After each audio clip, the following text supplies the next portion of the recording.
Sarah's here from Nana Water. I'm here today because I am super pumped for September. We have had a crazy shitstorm of a summer. Myself included. Carlin, you've launched some really incredible things as well.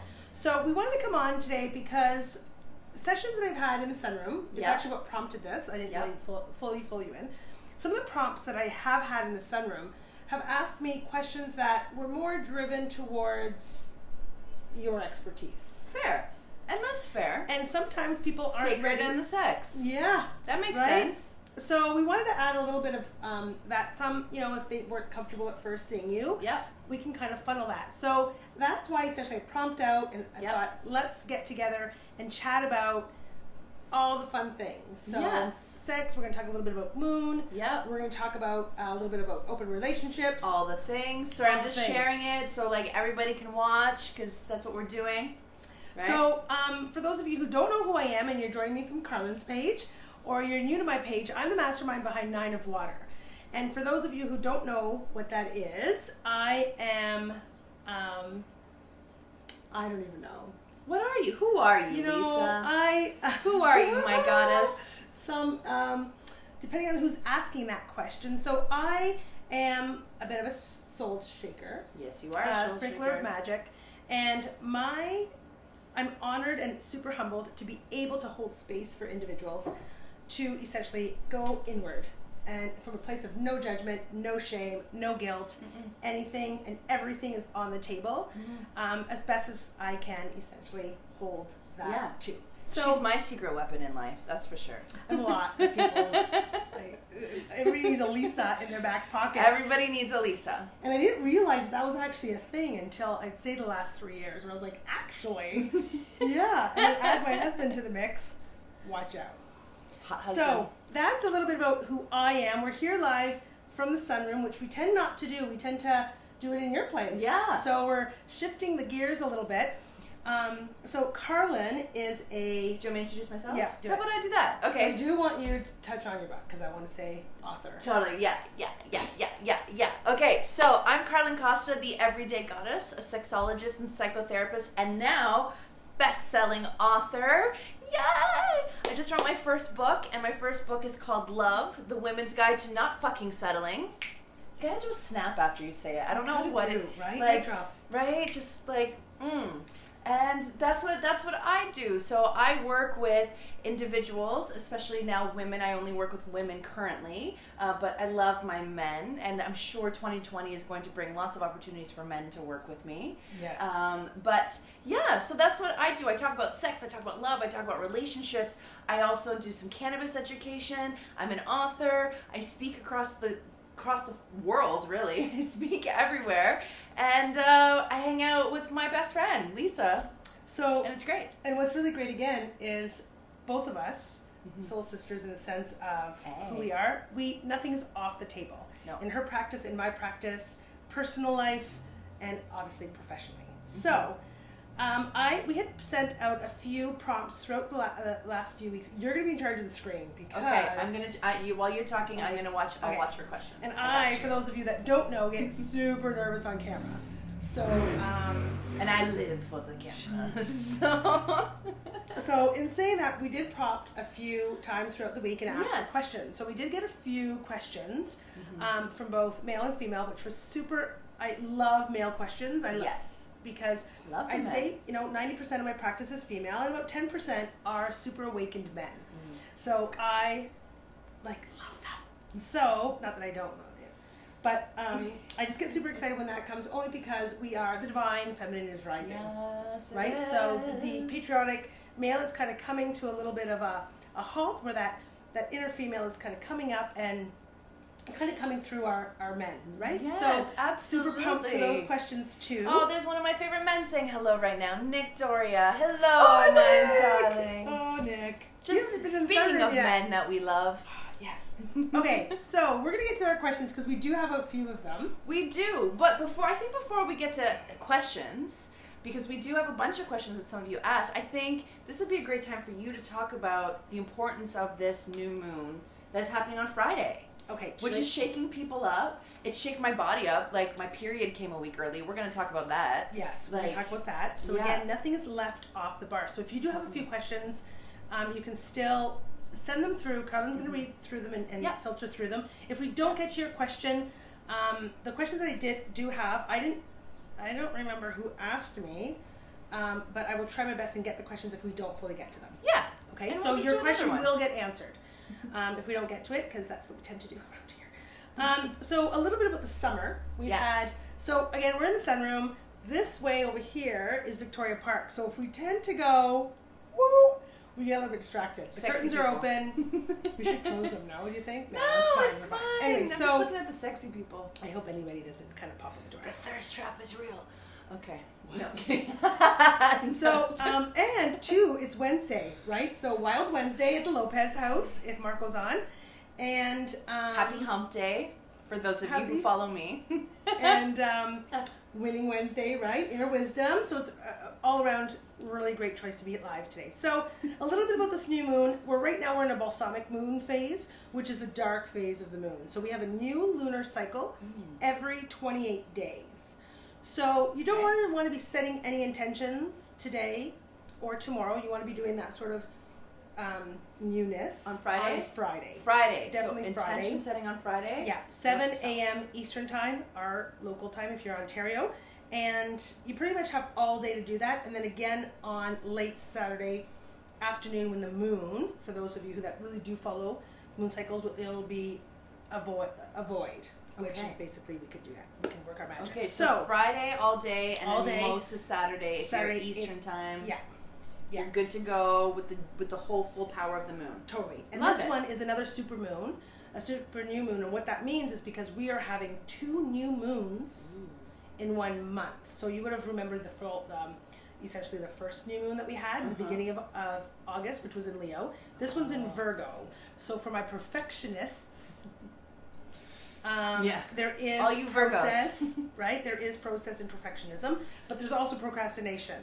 So you want to really look at where the mental chatter is within the light and the darkness, where we're in, again, I've spoken of this on my videos with clients and sessions and personally, we're in the circle of love or we're in the circle of fear. We can't be in both places at the same time, but we have to be in one or the other. Yes. So our soul, the pendulum swings from left to right. Essentially, the pendulum swings from fear over to love. If you're in fear, you want to kind of connect with that intention of how do I want to feel? What is my why? What is essentially percolating within me that I'm in fear, and how can I shift that over to love? So Virgo is all of that. It's all of that. And for most of all of 2019, it really has been electrifying. We've chatted about that. Yeah, it's been like a crazy astrological year, right? July, like even people who don't normally, if you're not really in tune with the universe and doing all that stuff, like people, even some of my patients or friends who I've talked to have been like, I don't know what's going on, but something's going on, and people are going a little bit off, and you're like, well. And it doesn't necessarily have to be a bad thing. Again, we're all triggered. Anything that triggers, any sort of polarity leads us to clarity. And that's what's really, really important, because I know we can't sweep things underneath the rug anymore. We have to look at it and be like, wait a second, why am I triggered by that? Because you're a reflection of me. Yes. Right? Not so much the, I'm rubber, you're glue, right? None of that kind of. No, we're all mirrors for each other. Mirror work is really, really, really important. We can talk about that. We can talk about that. But you chatted on your menstrual cycle came. Let's go back to that. Hold on. Okay. So right now we're in a balsamic moon phase, which means balsamic moon. Like so the salad. Yeah. Or vinegar. Sorry. Every time you say it, every time she says to her. Jesus. So what we're doing is we're essentially there's no light in the sky. So essentially we're really going within, and we're doing some serious introspection. So essentially the moon is decaying. So where are we decaying? So as women, you okay with that? Yeah, I'm just thinking, I'm like, where am I decaying? I'm processing as you're speaking, because it's magic, you right? Should take notes. You should take notes, actually, because this is take notes. So you want to actually ask yourself, or where can you bring in a little bit additional ease and a little bit of additional, a lot of extra grace, because we're essentially going inward and asking yourselves, what is no longer relevant? what needs to go. So then add Virgo to the mix. We have to ask ourselves, where can we simplify? Virgos love tasks. They love to-do lists. Yeah, they do.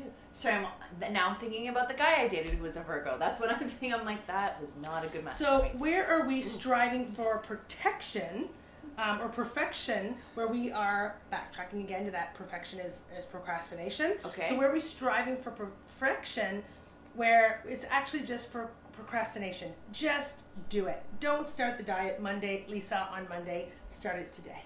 Okay. Good to know. Right? Start now. There's a few things that I've been like, kind of like, no, I'm gonna wait for this to happen. No, I'm gonna wait for this, and like, you know, and I love what you said that, like, don't procrastinate. The Virgo moon is not about procrastinating. It's about just like, totally. Get into it. Stop making excuses. And lots of people chat about the monkey mind, right? In energy awareness or the spiritual mindset, or, you know, I don't love the woo-woo, how people say it's woo-woo and stuff, because sometimes I'm known as the woo-woo Lisa, right?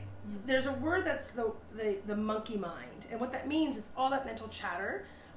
So what is your monkey mind telling you? Where are you essentially cycling and circling in the exact same spot, because we've been slowing that circle down. So Interesting. where can where can you have a preferred process versus the avoidance? You can no longer avoid. Thank you for all the loves. It's true. No more avoidance. It's time to propel ourselves forward. And during the summer, there was a certain time, one of the eclipses, we really were part of that arrow that essentially leaped ourselves forward, right? When we have a bow and arrow, we kind of go backwards a little bit. We go, wait a second. Yeah. What's happening here? Yes. And then we propel ourselves forward. That's essentially what we're doing every dark moon phase. Oh, so does that mean that after this moon we're going to find a lot of newness coming forward? That's what the new moon is about. Okay. So this is when you want to set your intentions, you want to hit reset, you almost want to look at your schedule and go, where can I shift this that's in my best interest? Organize, stop procrastinating, make a to-do list. Meal prep. You know, and complete it. And complete it. At least try. You know, this is a great time to fill in your abundance checks. Too, right? We'll chat about that if we have time. So let's go back to your menstrual cycle. As females, oh my goddess, sorry. Okay, let's preface the conversation, because I'm a moon cycle. I'm not on any type of hormonal, any type of anything kind of birth control. So and that's really important to me. It's really important for the health of my body, and that's just how my body feels best. So because I've been doing that for a few years now, I've really come to see my body syncing with the moons. For those of you who don't believe that that's a true thing, it is a true thing. For many of us, midwives, you know. Yeah, for many of us, it is a true thing. It's the alignment. That's what we're talking about here. We're talking about being in alignment with your body, with your health, and with your holistic sense of self. So I'm usually a full moon bleed, a new moon ovulation, but like the past couple months, it's been a little intense. And then this week, I was supposed to be menstruating next week, but my menstrual cycle came a whole week early, and then I came to recognize that it was the new moon this week, and now that's completely like shifted and changed. But I'm not the only woman. I've spoken to like 5 other women this week whose menstrual cycles also started a week early. And Lisa's going to tell us why. So what happens is, because we're in tune with La Lune, Mother Moon, what happens is our body essentially, where we are essentially decaying, harvesting, growing, that sort of idea, our body will relate to that sort of moon cycle.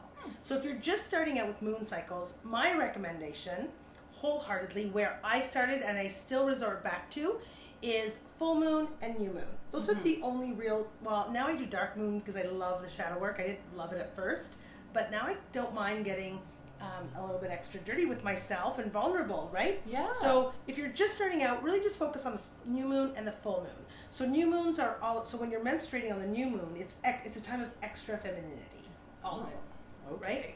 But from a dark phase, it's where it's like self-nourishment. Right? So you want to, feed yourself really well, rest, just be present with your own self. Clear your schedule if you can. Just to take an extra bath in the middle of the day or have a nap in the middle of the day. I didn't know that. So because it's a dark moon, new moon, and because I'm also menstruating at that time, it's like like you're saying, it's an extra call towards your femininity, towards self-nurturance, towards self-love, towards Totally. like taking a step back, maybe not going to the party. Totally. And like it's almost like the moon taking is a nap. giving you permission to honor that cycle that you're Okay. on. Most of us go, fuck, Yeah. period again, and here I am. But really, it's just a time of honoring where are we in the moon cycle? Wait a second, we're at the new moon. Yeah. And I'm menstruating. Where can I set extra time for myself? So for the full moon, Yeah. when we're harvesting, Yeah. the full moon is in full bloom. Yeah. It's an era, a time of harvest. Yes. It's a time of abundance. Yes. It's a time of protection, releasing, Yes. all that sort of thing. Okay, because it's been really funny for me. So, and I'm going to kind of ask you this, but it's been funny for me because I've been feeling a lot of this pressure because we've been in this Virgo, right? It's this like get organized, do the to-do list, move forward. We just moved in there. push. That's your Leo, and that's what you're personally going It's through. my Leo, right? So I've been feeling that. And then Yeah. when this happened, I was like, but my body is saying you need to rest. But I've been feeling this like pressure of like, do stuff, post stuff, be there, go, book all the And things. I think what happens is, we as individuals, Mm-hmm. and I know that there's many of us that way. We have a list and we check it off. I gotta do this. I gotta do that. I gotta do this, and then we literally go down our list: A, B, C, 1, 2, 3, however that needs to be. Mm-hmm. We don't take the time in between each of those to settle and go, wait a second. Huh. How do I celebrate what I just checked off my list? How do I grieve what I just checked off my list? We have to give ourselves in between each major task because it's a constant evolution. So how do we check that off and then be Cool. still with ourselves? Cool. Give ourselves permission to essentially go inward. Well, there you go. Do we have any questions? Do we need to look? Not yet. No, we're good. You can see that Everybody's- far? Yeah. She's Louise. Yeah. So, But so thank you for that. yeah. I appreciate that because I was like, I don't know what's going on, and like 5 other women told me the same thing. I was like, you know what, I'm gonna ask Lisa. Lisa's gonna know. So, yeah, that's But pretty much it. But speaking about questions that we all have, one of the things that we were posting about the past week was, do you have questions for us? I mean, you have like a sacred healer right here. You have a sexologist right here. There's a lot of questions you could ask us. Yeah. There's a whole bunch of really great stuff that we can talk about. Literally, like she said, everything is on the table. So we got some of your questions, and we're really excited to answer them. So should we go? So I just kind of copy and paste them in the order that they came in. Great, let's Should do we do that, or that. should we filter through them? No, this Okay. is Do you want great. to go first? Or do you want me to go first? No, let's Okay, you well, go first. I got my big handy dandy. I feel like Marie. I said to her, I feel like Marie Forleo, Yeah. Hey, Marie. right? It's not Tuesday, Wednesday. Actually, Marie Forleo is actually what saved my sanity when I love Anyways, that. okay, so this one has a little bit of a. Should I go through all that? Okay, here we go. So and so writes. Is that how Marie Forleo says it? Yeah. Okay, His goddess I'm writes. taking much needed time for myself after jumping from relationship to relationship, learning and growing from each relationship, but ultimately never with the right person.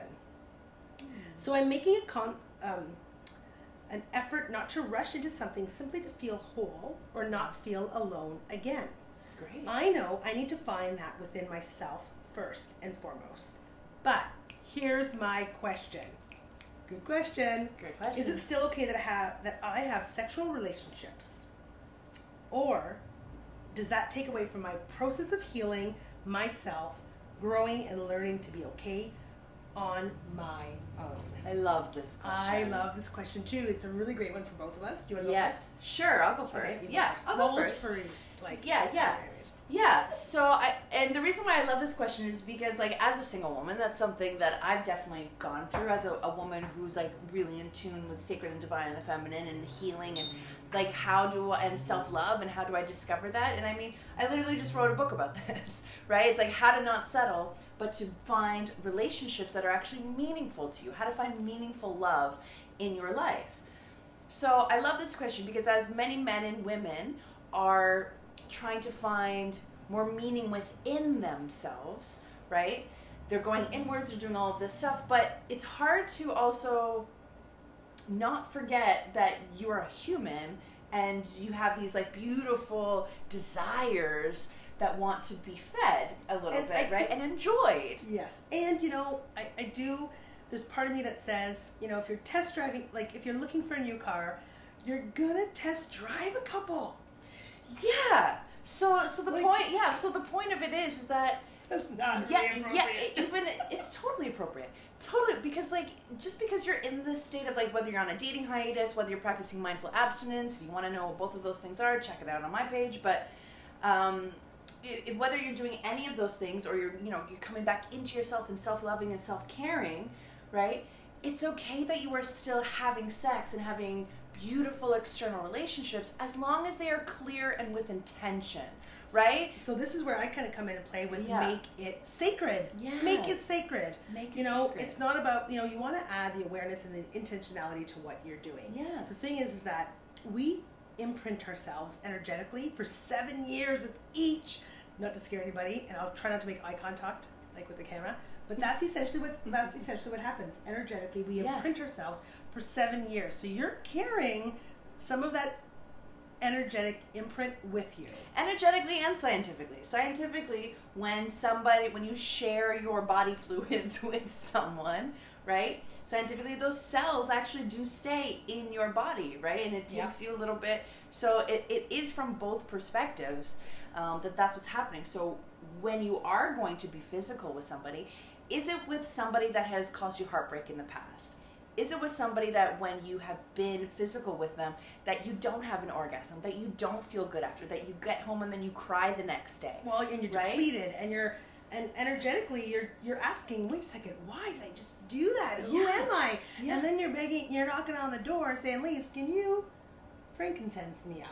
Yeah, right? So those people, don't call those people. Those are the people you want to delete from your phone.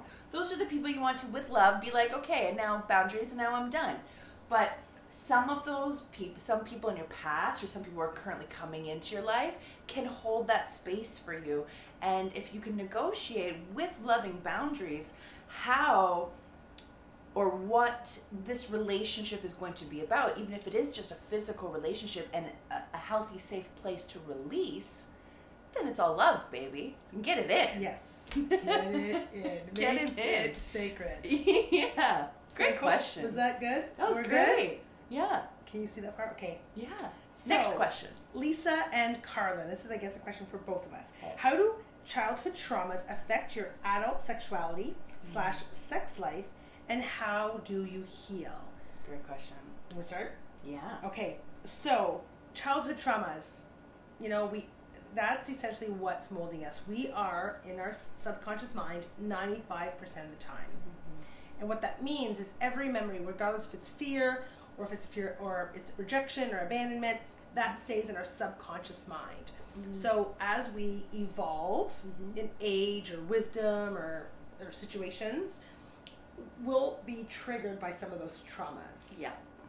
So Trauma is real. trauma is real. Do you want me to keep going with that? Yeah, you okay? Yeah. No, I was So- just taking a breath. I was taking a yeah, breath yeah. for the space of the trauma of the people who, yeah. So how do we heal from that is really holding space for that trauma Yeah. and re-feeling it almost to a place where we can unlearn it, because this is not our current reality. We don't want to stay with it for too long, that again it stays in that little cycle and cycle. But situations, people, jobs, everything will mirror some of those traumas. Yes. So the mask, the situation will be the same, but the mask will always be different. So we Can always you explain that? Can you explain yeah, what does that that means? make sense to you? It makes sense to me, but can you explain Okay. what that So- means that the mask will So always say be for different? example there's a trauma, a childhood trauma of rejection or abandonment. Then you'll choose men or women who essentially relate to that frequency that's similar to that. So then they reject or abandon you in a sense. Yeah, because they are the changing mask, right? So it's Yes. essentially the unhealed trauma being presented to you again throughout different periods of your life. It just will come and look different in different ways, right? So when you were a kid, it might have been your dad. When you become older, it may be one of your intimate partners. That is the cycle of that. But how do you heal that, Lisa? So you want me to go first and you go first? Yeah. You'll do I'll do the spirituality Yeah. aspect of it. Okay, so everything is spiritually rooted. So we really want to identify that trauma via an adjective is what I like to do. And why I do that is because if we can give it a name, we can name it or we can claim it. Yes. Again, no judgment or shame. We're going to sit with that feeling. We can look at it and be like, wait a second, it's a lack of acceptance. I wasn't accepted by my family, or I wasn't accepted by my father or my whoever that was, right? Or a teacher, or so essentially honoring that feeling via an adjective in that sense, and reprogramming that in our mind. So name it, then you can reclaim it. I love how you said that, right? And from a psychosocial perspective, it's essentially that too, really. Except how I work with people is also naming it so that you can reclaim it, and then working through and seeing how the patterns have impacted your life. So looking at the different patterns, looking at the ways that the trauma has impacted, has come through in your life, and then how to create safety within yourself so that we can create new patterns and look at things that trigger us and red flag us quicker, so that we can recognize it, create the awareness, and then choose differently so that we no longer have to continue to relearn it over and over and over again. Yes. And I give you the tools for that. And what I love to do as well in my sessions is every element or every dis-ease in our body is, I know this gets people every single time. I love it. I tend to start there because every emotion that we're having, or every element or dis-ease, whether or not it's a hemorrhoid, whether or not it's high blood pressure, whether or not it's diabetes or a broken toe, a yeast infection, a UTI. Yes, all of that. Which is really interesting about that. Do you know what a yeast infection is? Did I tell you that already? Or do you just know it? I just know, yeah. Oh, because I work with women. Oh, right. Yeah. So a yeast infection, women are prone to it, but what happens is subconsciously we create yeast infections in our vaginas so that we can block intercourse or any sort of sexual relationship with our partner or ourselves. So I tend to look at it from that aspect. What are you struggling with? And then there will be a pattern in those reoccurring traumas. And what you don't heal in your heart or you don't heal in your head will manifest as a physiological, so it will come out as a manifestation in your body. So that's essentially what Lisa is saying, right? So if you don't heal it in your heart, you don't heal it in your mind and in your emotions and in your head, right? Then your body eventually is going to start to react, because you can only hold energetically so much. You can only hold on to things so much that it has to start to and what happens is it'll come through spiritually, and then it kind of taps into the mental standpoint, and then it goes into the emotional standpoint, and that's when it comes into the physical. So really, once it comes to the manifestation of the physicality, it actually it's been with you for a little while. It's been with you for a little while. So two different perspectives, but like very compatible in the ways that we, right? Yeah. So Lisa and I actually do share a lot of clients, because and I love it when that happens. I love it when a woman that's coming to work with me is also working with Lisa, because we can kind of tackle it from various perspectives and give you a holistic sense of healing with all of the magic that we both hold. And what's great too is that I'm trusting where they're going, right? And, I mean.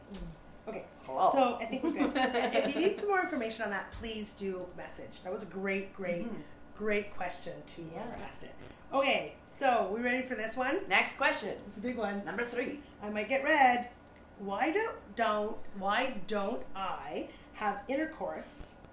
Sorry, why don't I have? Well, that might be a question. Yeah. Why don't I have sex? Well, that's a whole hour. That's a whole hour. Okay, so why don't I have an orgasm during intercourse? Great question. I actually get that question a lot. Why don't I have an orgasm during intercourse? And quite honestly, it's because it's a physical thing, right? So most women aren't orgasmic due to penetration alone. And when I say most women, I'm talking about like 80%, 85% of the population. So just because you're being penetrated... Terrible. Just because you're being penetrated doesn't actually mean that what it's doing is stimulating you in those pleasure points that allow you to achieve climax, right? So a majority of women are solely, or primarily is how I actually like to say it, primarily clitorally orgasmic. So if you are expecting to have an orgasm due to penetration alone, there's a lot of work that you can do ahead of time through training your body and healing your body in a variety of different ways in order to kind of be able to achieve bigger, better pleasure. However, we can also take a little bit of the pressure off of ourselves because most of us can't actually have an orgasm through penetration alone. There needs to be clitoral stimulation.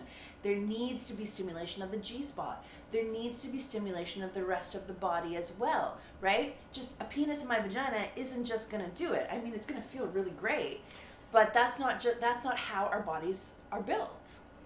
So, and now to add a little bit, because there's a two-part to that question. Oh, okay. But is that also because the connection with the individual that we're essentially so this is going to be there's going to be two of those, so that's going to you can touch on that. But also as women, we don't receive well. I'm guilty. I'm super guilty. I don't know if my husband's watching, but I know, right? So we don't receive well. So is that part of that as well? Yes, absolutely. So women will get into our heads really quickly, like within an instant, we'll get into our heads. And then what we do is we shut ourselves off from being able to experience that pleasure, to be able to feel that pleasure, to be able to say, yes, I am a woman, and yes, I deserve pleasure. I deserve to feel good. And I am here for the right reasons, which is to share that with somebody, to share myself with somebody that I love and trust. And we can turn that off so quickly that it's crazy. But it's because as women, we have been socialized to think we're either the Madonna, the whore, or the mother. And if you're not any of those things, then what are you? If you're not a whore, then maybe you're a Madonna, then you're a virgin. If you're not a virgin, then maybe you're a mother. And if you're not a mother, then you're a useless fucking woman. And like, I'm sorry, but like, you know, but like many women feel that way, right? Like it's either one of those three, or like, what is the point of you? Well, I did share that post about. I'm still trying to find the artist. Did you see it? Oh, the cursed woman picture. Oh no. Yeah, with the pleasure box, and she had that penises out in front of her, and she was that like, piece of art. Yeah, I love that. So good. You know who it is? It's so good. It's the truth, right? It really is. At one point, self pleasure was it. Yeah. Right. It's always been it. It's always been it, but patriotically wise, the past 19 years. No, it's longer than that. Yeah, longer than the Victorian era. Yeah, right? The Victorian era really fucked us up. Right. The industrial era really messed us up. But yeah, so that's what we do as women, is that we don't allow ourselves to be pleasure beings, to be women, to be bodies, whether you're a man or a woman, that are allowed to embrace their sensuality and allowed to embrace that poetic and powerful energy that we have. And whether you use it sexually with a human, or you redirect it into the sacredness of manifestation. Well, and we birth our babies. Yeah. And I've said this before, we birth our babies, and we birth our ideas from our uterus. Yeah. So if we can honor that orgasm, if we can honor that self-pleasure, if we can honor even just that time with our own emotional bowl or pelvic bowl, regardless if we are premenopausal or postmenopausal with a hysterectomy, it's still there. It's still there. Right? So we want to honor some of that creativity within our own selves. And that's the rise of, again, the femininity. That's the Kundalini rising. Yep. That's the base of our chi in Chinese medicine. Like, we can go on and on and on, right? Yeah. So great question. Thank you. So that's a really great question. But then she kind of touched on a little bit to say, is there a specific trait associated in women that don't orgasm through, whether that's self-pleasure or intercourse? So anorgasmia is an actual like psychosocial diagnoses that I work with women through, right? And it's about looking at what is going on. So if that is the case, if you've never been able to have an orgasm, one of the first things that I do with people is I say, first of all, go and talk to a doctor. Secondly, you might want to go also see a pelvic floor therapist. I need to know what is going on physically first, so then I can like eliminate some options so that we can get into the psychosocial, so I can get into your emotions, get into your body, get into your brain, and be like, okay, what is going on here, right? What is the truth behind what is really going on here? And is your orgasm being stunted because of the relationship that you're in? Is it because of where you are in your life? Is it because how you see yourself and your body? what is actually going on there. Or is it because you actually do have a physiological something, right? So women who experience vaginismus, dyspareunia, painful sex through intercourse, right, due to a variety of different reasons, including traumas of all kinds, then we have to kind of break that down. And I've worked with women to get through those types of things.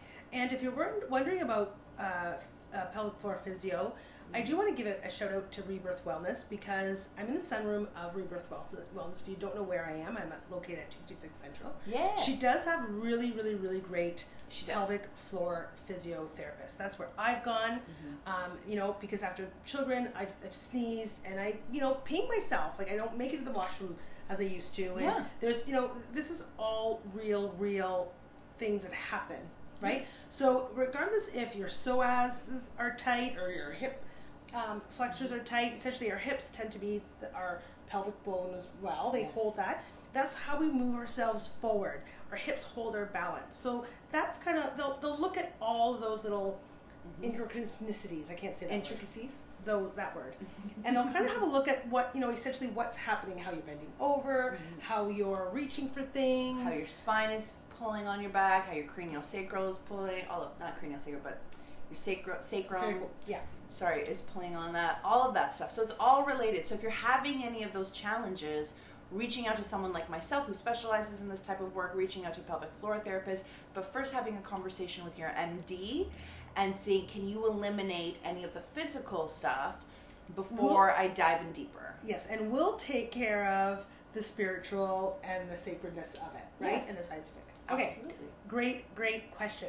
Okay, so we are crazy with time. I know, it's so Jesus, great. we could talk forever. We could talk forever. Jesus. Okay, so Lisa, why do I need a yoni egg in my 40s? Speaking of pelvic floor,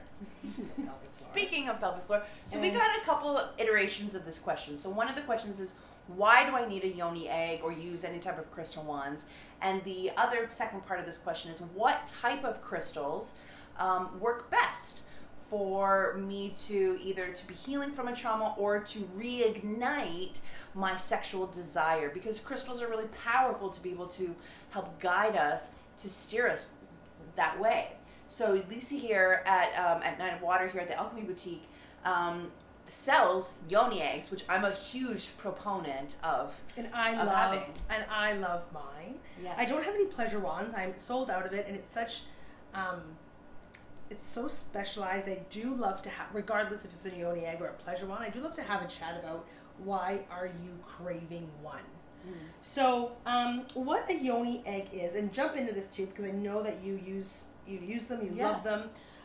So do you want me to hold them up for people? Yeah, we can. Or I'm just going to show you a few, but I've got them in small. Those are medium size, and this one here is a little small one. Initially, it started out as a jade egg, which was the green one. That one is from Nephrite Jade. It's from British Columbia. Nice. So what that is essentially yoni eggs. They're yoni eggs. There's a light weight to them. It's about, I don't know, like 200 grams, 300 grams. Maybe? Oh, I don't know. I don't know. Your vagina can handle I it. should really know that. Anyway, so what it does is essentially you're going to insert this into your vagina, and essentially you want to place it high enough so that it's essentially in there. It's not going to get stuck. Gravity won't allow you to get stuck. No, your vagina is like a Polly Pocket. It's not going anywhere. It's a Polly Pocket.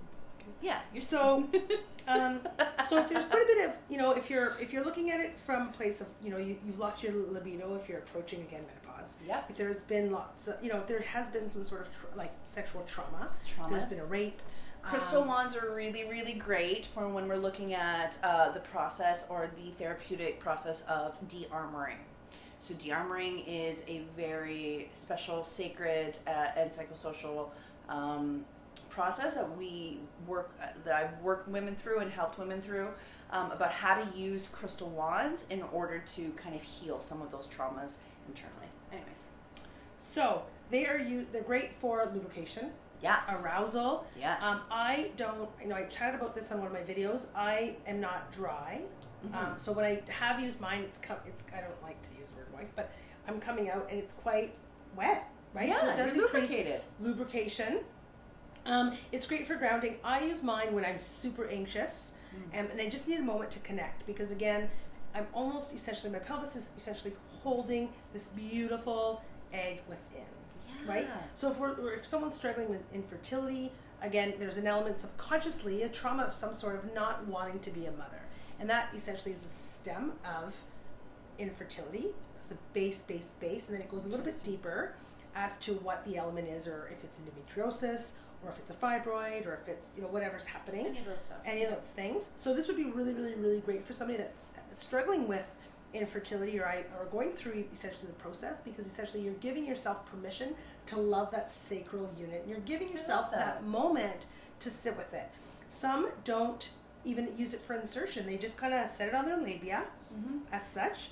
And, they sit with it during meditation. I actually recommend people not inserting it right away. Bring it on their yoga mat, under their sacred altar, on their pillow. Have a relationship with your yoni. Yeah, you want to have a little bit of a absolutely, right? Because it's an amulet. It's it's there for protection for you.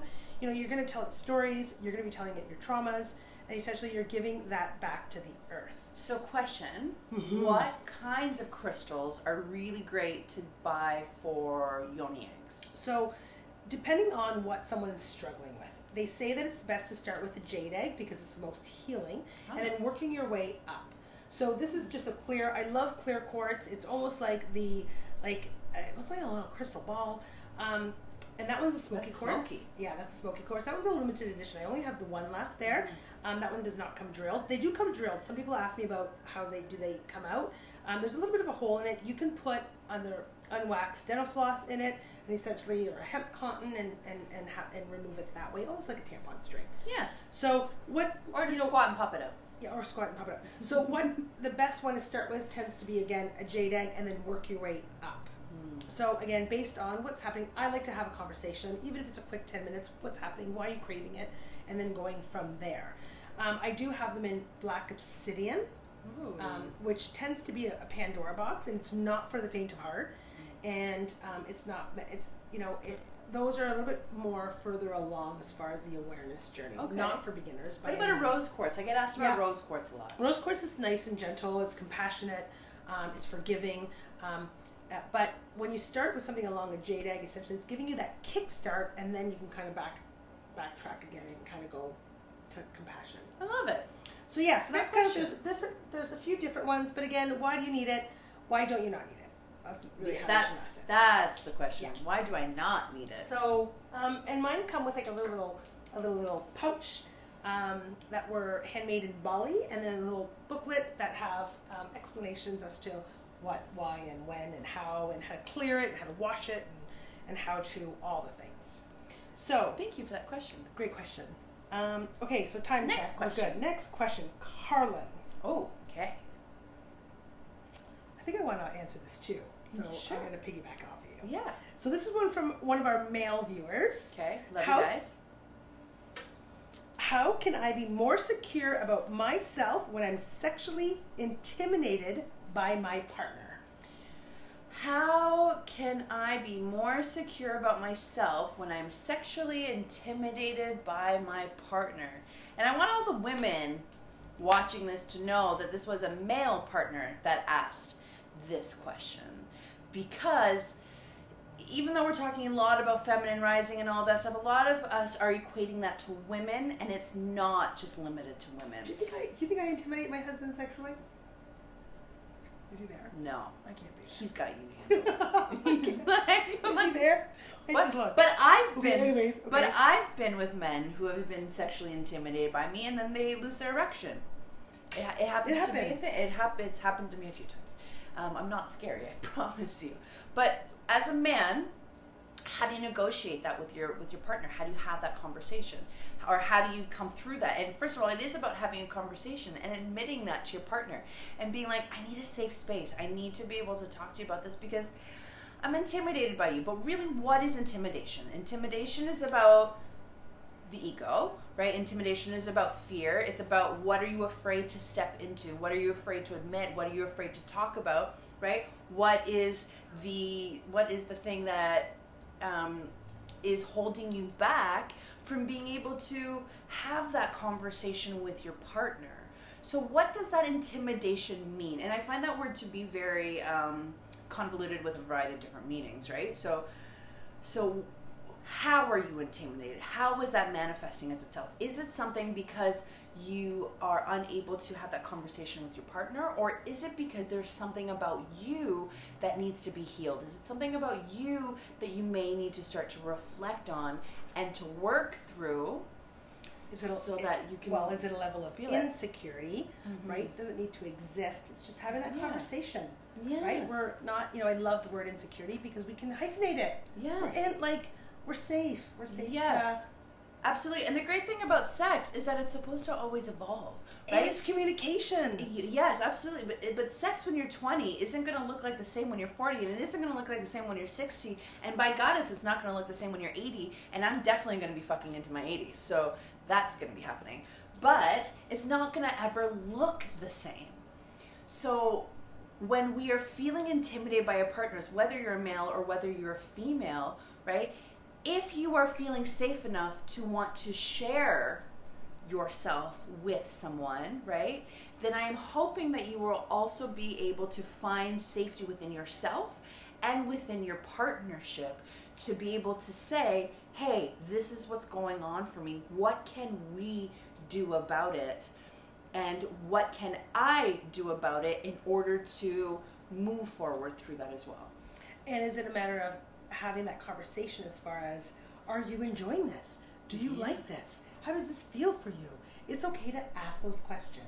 Yeah, and if it's an intimidation in terms of not your performance, but for yourself, but how are you performing for your partner, right? Oh my God, talk to them. People talk about talking and talking during sex, and they always reference it as dirty talk, right? And dirty talk can be really, really great and really, really spicy. However, talking during sex is also about checking in. It's also about saying, hey, does this feel good? Do you want me to go faster or slower? Do you want me to keep doing this? And constantly communicating. I'm always talking with my lovers. Don't do this. Please try it this way. Do it this way. Kiss me here. Lick me here. Do it this way. Slow it down. Speed it up. Oh my God, I'm about to come. Here we go. Right?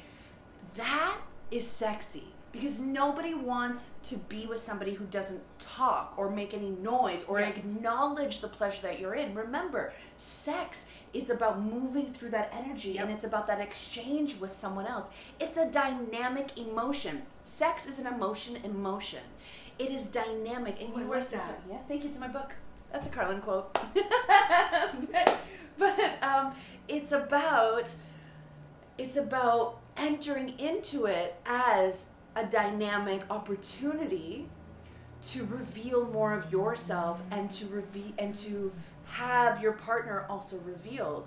So if you're just laying there or everything is quiet, if the kids are sleeping, that's something different. But you still want to maintain eye contact. You still want to be touching. You still want to be checking in with each other. And you don't always have to do that with words. However, you want to try. Yes. And from an energy release standpoint, to come back to that orgasm that we chatted about, we release energy, the chi within our body, in 3 different formats. One's meditation, one's grounding, earthing, and the third is orgasm. Doesn't matter what order you want those in. I don't care, but that's essentially, those are the 3 different ways, right? Because we do expel, right? So that's an element of that. Absolutely. Okay, I think we answered that. That was a super good question. Yeah, we have a few more minutes left. So we have a few more minutes left. I think we have time for probably one more question. Really? Okay, we got a few then. Which one should we touch on? Here we are. You have. Oh, and I want to touch on the crystals for your bedroom, because not only is it. So we talk about crystals for the yoni. Yeah. Yeah, but also if you're holding it, something in your bra or in your pocket as an amulet. The question was something along the lines: how can I increase the sexuality, or what was the question? Yeah. How can I increase the sexual energy in my bedroom? Okay. So a few crystals I'd recommend for that is citrine for power. So that's working our solar plexus, essentially dissipating any sort of powerlessness and bringing in that form of power where you can speak essentially from your truth. I recommend a carnelian. That's the red ones. That's the red ones. Okay. Orange is kind of brownish. I have it, but we'd have to move the chairs. Yes. So carnelian is another one. And then we've got rhodonite, which tends to be a little bit speckled with. So that one's a heart chakra and there's a black for protection. So that one's really great for new beginnings, transitions, and again, transformations. So that's another really great one. And then a green aventurine. Green aventurine is so great. I wouldn't say rose quartz for that because it's too compassionate. You want to add a little bit of pizzazz to some of that. Little fire. So I'd recommend more of a tiger's eye, a carnelian, or the citrine. So that was to that question. Great question. Okay, so I'm going to hold on to this. Okay, you do it. You get to take it home as my guest. Hostess with the mostess. Okay, so you want this one? We want a lifestyle or the psychedelics? Or do we have time for all? No, let's pick just two. Meeny, meeny, miny, mo, catch a tiger by the tail. Meeny, miny, mo. Okay, all right. Carl and Lisa, psychedelics. What's your take on it? We'll go first. Let me go first. You can go ahead. Okay, so I had my first rendezvous. I don't know if that's the right terminology. It's a good Is that word. good? Okay. It's a good word. With Mother Ayahuasca, and it's a teacher drug. It's a psychedelic that's essentially a teacher, and I'm kind of a little bit vulnerable talking about this online. But I did it. I started channeling Mary Magdalene a few years ago. I want to say it was the beginning of 2018. When did I go on my second? It was this year, wasn't it? Yeah, it was February. Yeah. So I did it February of this beginning of this year. I was in Arizona, and I was asked to come and do some sound healing, and I was asked to come and partake as far as some of my sessions. And I had an opportunity to partake in the actual ceremony if I chose to. So at first I was like, I'm okay. I can kind of I have a direct Wi-Fi channel. And I thought, screw it, I'm doing it. I was super well supported with the people that were there. It was a really small, intimate group. And I had a few set questions that somebody had shared with me that had done a retreat in Costa Rica that thought it would be a little bit more beneficial if I had a few little questions. They say to go in there raw and let Mother Aya come through as she did. So it was transformative for me only because I viewed myself literally outside of myself. So as I was in the state of highness, is that the right word? Like I was out, I saw my arms as roses, like just being popped up. I was removing layers of protection, literally grabbing certain parts of my body and ripping it off, almost like the level of protection. There was, I saw myself with fishnets all over my body. So, which was really strange because I love a good fishnet pantyhose, right? But what was really neat about that is that I have been doing the work. I've been doing the work. I've been doing the shadow work. I've been doing inner awareness, self-realization work for years and years. So I don't recommend it. My take on it is, if you're just starting your journey, I don't recommend it. Jumping into ayahuasca yes. first? No, if you've never, so if you've never, the question is, right, we're talking about psychedelics. Are we proponents of them? Yes, we are both proponents of them. However, if you have never tried psychedelics ever, you don't just meet Mother Ayahuasca and jump in and be like, hey, what's up? That's not necessarily going to shake your soul in the best way. And you almost want to prepare your temple. It's almost like you're preparing your house for a guest. I was preparing myself for that guest. Yes. Right? So, in having said that, what came out of that, that's where the Soul Shaker mentorship came into play. That's where making it sacred, safe to shine, all that came from Mother Aya, because it was time for me to be seen and step in the right direction. So what Mother Aya felt was right direction for me. So do I recommend them? Yes, if you've been doing the work and if you know exactly where you're going to be and you are well supported. It's not for the faint of heart. And so ensure that you know where you're essentially going and you're trusting the source that's where you're at. But there are also a lot of other plant medicines that you want to start with, right? So I talk a lot about cannabis and how cannabis is a sacred feminine plant. And so cannabis is a great place to start. It's gentle, it's from the earth, it's regulated now in Canada, which is wonderful, because we all know that it's clean and it's safe for us to be ingesting.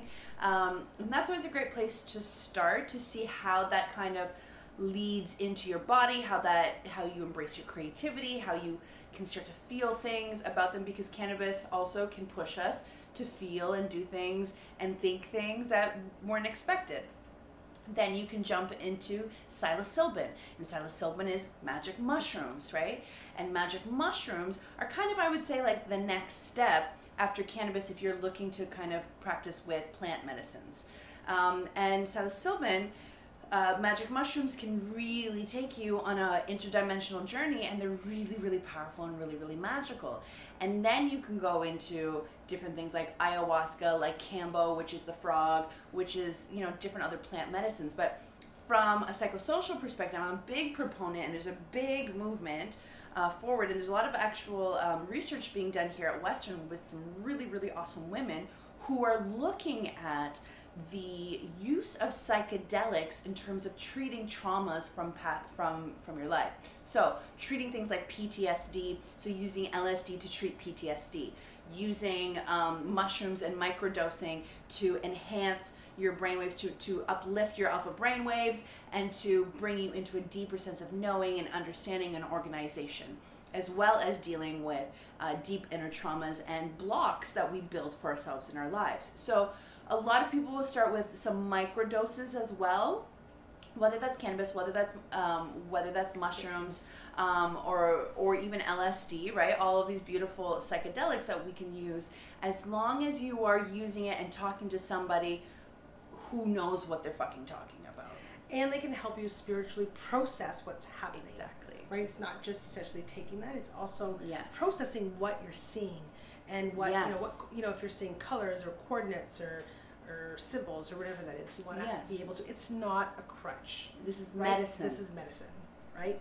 And that was one thing that I know for myself. It was a really big step for me to do because I was in full surrender mode. You know, like she was taking me for a ride, and I wanted to be in the right mindset to be able to do that. Yeah. Was I processing and purging during? Ironically, I wasn't. I did it beforehand, so it was almost like I was kind of coming up to that. So that was my. Do I recommend it? Yes and no. Yes, and. Yes, and. But I think that's all the time we have. Do you think? Yeah. So I think we're good. it's time. But so, my darling friends, thank you so much for joining us today. Do you have anything there? No, everyone's just commenting, sending us some love. We love you. Thank you for joining us. Yeah, thanks for on watching. This Wednesday. Any questions that you have still, please do send it. My link to book is on my website. If you have any questions at all for Carlin. For What's your me, handle? check me out at carlincosta.com or theeverydaygoddess.com at carlin.costa. Download my book on Amazon. Send me an email. I'll give it to you for free. I just checked today and it's still number one. It's still number one on Amazon, so I'm like really proud. I'm like really excited about it. So check it out. PM either of us with any other questions that you may have, and just know that we love you. Yes. So, Thank you. Bye. Thank you. mwah.